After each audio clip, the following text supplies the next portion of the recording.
I can't do video chat right now. I'm just like not in the but the cop and I really found out like this cop, his name is Christopher Ferguson.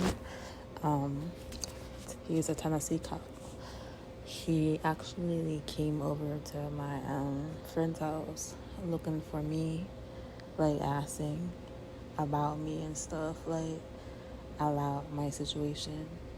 Like,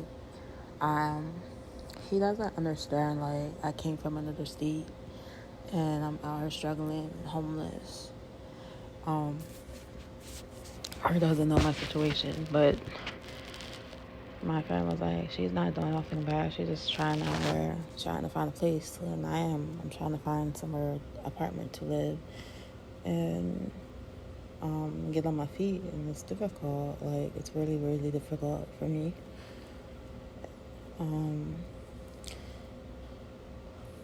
But he literally gave his card to give to me. And I've been trying to text him and tell him my situation through the text because it's easy for me to communicate like that. But I haven't heard from him, like, since then. I text him, the cop. He haven't texted me. He haven't called me. He haven't, like, helped me done any research of my situation as check up on me. Like, I don't know. Like, if he was, like, really concerned about me, he would, like, do that, you know?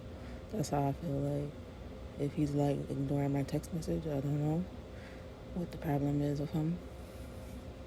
Or do I have the right number I'm texting?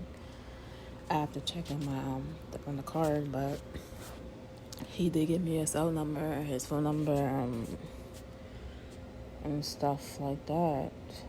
And I never know, like, the police attentions because it can be, like, a whole bunch of attentions. I don't know. It could be a cop just wanting to, I don't know. Just wanted to get me, touching me, just to talk to me, as maybe he wanted to have other intentions. I don't know what the cops' intentions. There are, like, cops out there that are good, bad, that have an agenda on the side. There are policemen like that. I'm not saying he is, but I'm just saying, like, I don't know, because it was, like, awkward when I first, like, came walking. Like, I seen, like, a certain cop car, like, watching me, literally watching me.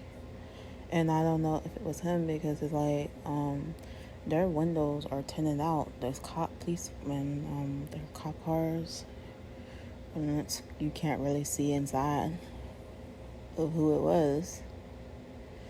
And I know, like, I always sit at the park. I like sitting at the park, really. Like, I like really sitting by the park, sitting in that park, even though I don't have nowhere to go. I'm not breaking the law or anything. I'm not sleeping on the benches. I'm not sleeping in your park. So why are you watching me, you know? I'm just sitting there enjoying the breeze, watching the cars go past, waving at the people. And you got these police officers. They're always on some negative stuff, like, or I don't know what the problem is, or them neighbors that live around there. Because if I'm not sleeping on your property, you shouldn't even be doing stuff like that, you know? Watching me like I'm gonna sell some drugs or something. Like, I'm not into that, none of that stuff. I don't do drugs. I don't do none of that stuff.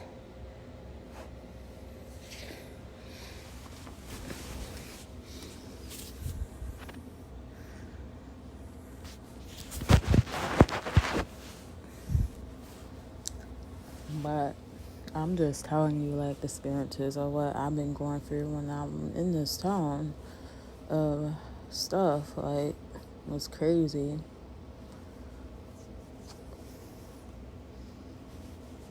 Telling you. And then I get a lot of negative things with my aunt, like texting me like stuff, talking about I am a what do you call it? What'd she say? I am a backstabber. Like, I didn't even backstab anybody. I didn't backstab her, or was my intentions to backstab her or hurt her anyway. I just wanted to explain my situation, what I'm going through as living with her, and the situations that I felt that was bad. It wasn't to tell anything about her business or anything like her personal life, nothing like that. Only to there's certain time what was going on between me and her as me living there, why this, why that, why what happened and stuff like that. And she's making it like I backstabbed her, and I didn't even do that. I don't feel I backstabbed her. I wasn't trying to backstab anybody. It was never my intention to do that stuff that she's saying, and it's wrong that she's saying that to me. And she said on a text message she was going to get rid of my stuff and give it to the mission. That's like some type of form of abuse right there, because you're giving my stuff away, threatening me with my things that's in your house that you promised to keep. But I finally went to her and was like, well, due to that situation, I didn't feel comfortable with my stuff there. I was like, well, my friend's going to come over and get my stuff. Is that fine? I checked in with her before I even came to her house. And she was like, well, I don't want nobody coming to my house. She was like, and so I was like, okay then. She said she was going to bring the stuff to my friend's house, and that's why I gave her the address. And sooner or later, I was sitting at the park, right? And this police officer comes showing up at the park. I'm like, oh my goodness. They really got tabs on me. Like, know my hangout of me sitting at the park. They know exactly who I am. And I'm like, why do they know so much about me? And he was like, do you know somebody by Maryland? And I was like, yeah, that's my aunt. And then he was like, well, she has some of your stuff. And I was like, yeah. And he was like, she's bringing it to my friend's house. And so I was like, why did she call the police? I don't understand that. Because she didn't even tell me that she was going to call the police. She just called the police randomly, like there was going to be some type of bad stuff happening to her, or like she's scared of me. Like, I'm harmless. I don't have no intentions to hurt anybody, you know? And I wasn't expecting her to call the police just to move my things, because she said she was just coming right over here herself and bring the stuff. So I didn't understand that situation. And he was like, well, that's just a law thing, how it goes down or something. I didn't know that. I didn't even know that, like. And so she brought my stuff at my friend's house, and the police officers were there and stuff like that, watching the whole thing as her taking the stuff off the truck and loading it right there. And then she loaded it and she got in the car, and she didn't really say nothing to me. They didn't say nothing to me. Like, they're like, act like they're so angry at me, like it's the end of the world. And like, life is too short for that stuff. Like, I really didn't do nothing really bad for them to act like that. They're acting like they're on their own terms over a situation, over a decision that I made that they felt that wasn't good, so they felt to cut me off. And it's like ridiculous, man. And what would Christ say about that situation of how she's acting as just cutting me off like that? It's gonna be, he has a different mindset as to how we humans act to each other. It's ridiculous. And we have to face the consequences on Judgment Day and answer to our like stuff, that how we act and treated people and lied on people and stuff, you know? Because she made lies about me, telling people that I'm this and I'm that way, and it wasn't even true. And talking about the other people in the family, that the people in the other family that hurt me as a child, like she's taking their side and taking up for them and making lies on me and making me like I'm the bad person, or why the family doesn't talk to me.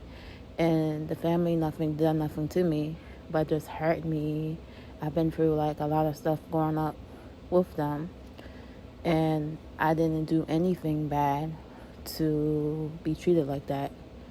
And she's saying stuff opposite of the family as taking up for their folly of how they treated me as a child. That's what makes me seem on their side of how they treated me, and just make up lies and say lies about them like I'm the bad person. And I felt that was like so off, and so that's why I don't feel like anything to her no more, to talk to her anymore because of that. Because what she said about that, me being this way, that's not true. You have to understand, like, I've been through a lot of stuff as a child, growing up. So I'm not gonna have like a regular mindset of how to think normally as the stuff I've been through, as being through a lot of trauma, of how I think differently being through that situations as growing up. So how does she expect me to have a normal mindset being through all that stuff, really? And I'm really nothing wrong with me. It's just like maybe a little like social cues, whatever. I'm autistic. I wasn't nothing really nothing wrong with me as to anything. I'm just trying to get on my feet and stuff. It's nothing wrong with me, that's what she's saying to people. That stuff and saying extra things that wasn't even necessary for her to be saying when we was on that video. It's like unnecessary, like just to bring that little stuff up, just figure out letting the dog out and stuff an accident. And I know about the room and stuff and the rules and stuff. I wanted to follow the rules, but sometimes I like didn't follow properly or forgot things and stuff, you know. But it's not a big a deal just to cut off a family member, like, you know.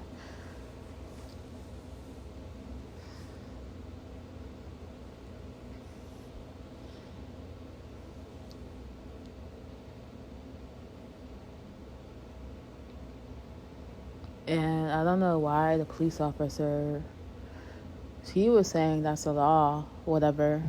And I was like, okay then. But I finally took my stuff and I have it in a storage room, because some guy, he's in a wheelchair, and he said, well, you can use my storage room. And so my stuff is in the storage room now.